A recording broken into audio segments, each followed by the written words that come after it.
The Berenstain Bears in the Dark by Stan and Jan Berenstein.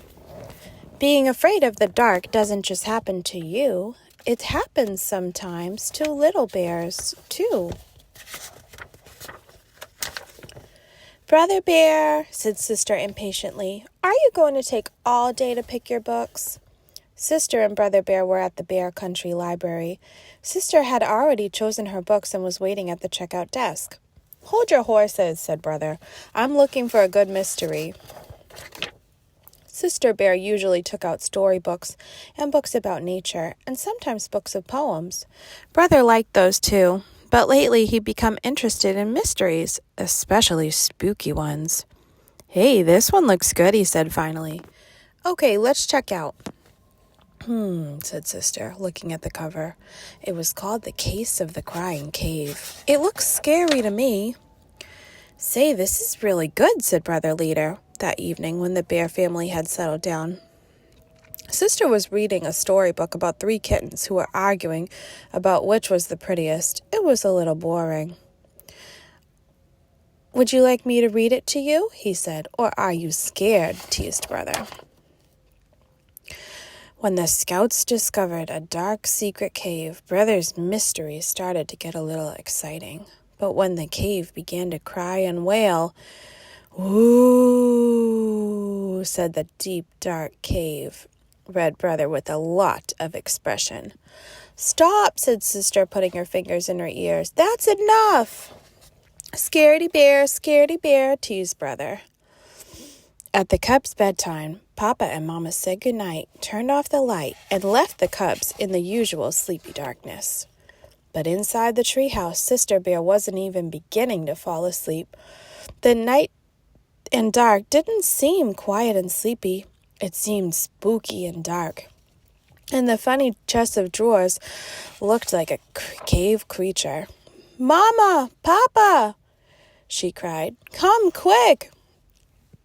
And come quickly they did. Papa rushed into the dark room and tripped over the clothes tree. Mama rushed in after him and tripped. And in the commotion, Sister fell out of bed and landed on both of them. Then Brother, who had started it all with his spooky wail, turned on the light. What a mess! Sister, still scared, was holding on to Papa. And Papa was holding on to the toe he had stubbed. And Mama was looking for her lost nightcap in the confusion. It turned out to be a very long night in the Bear's treehouse. Papa and Mama tried to explain there was nothing to be afraid of in the dark, but it didn't do any good. Sister absolutely refused to go to sleep with the light off, and Brother couldn't fall asleep with the light on. The next morning, the Bear family was very sleepy-eyed. Boy, said Brother, yawning, I sure don't want to go through another night like that. I have an idea, said Papa Bear. He took Sister's hand. Come with me. Where are we going? She wanted to know. Up to the attic. The attic? I know, said Papa. There's something I want to show you. It's just your imagination that makes the dark seem so spooky sometimes, said Papa. What's imagination? Said Sister Bear. Imagination is what makes us think that chests of drawers and clothes trees are cave creatures. I wish I didn't have one, said Sister. Don't say that, said Papa. A lively imagination is one of the best things a cub can have. It helps us paint pictures, make poems, invent inventions. You just have to take charge of your imagination, not let it take charge of you. Sister tried to follow Papa's advice and not let her imagination take charge. Here it is, said Papa, my old nightlight, the one I used when I was a cub, and I couldn't fall asleep in the dark. Sister couldn't believe that her Papa had been afraid of the dark. How about reading the rest of The Case of the Crying Cave? Sister asked Brother later that day. You sure you want me to? Sure, I want to see how it turns out. It turned out that the terrible noise was just wind blowing across the top of the cave. Sister was a little disappointed.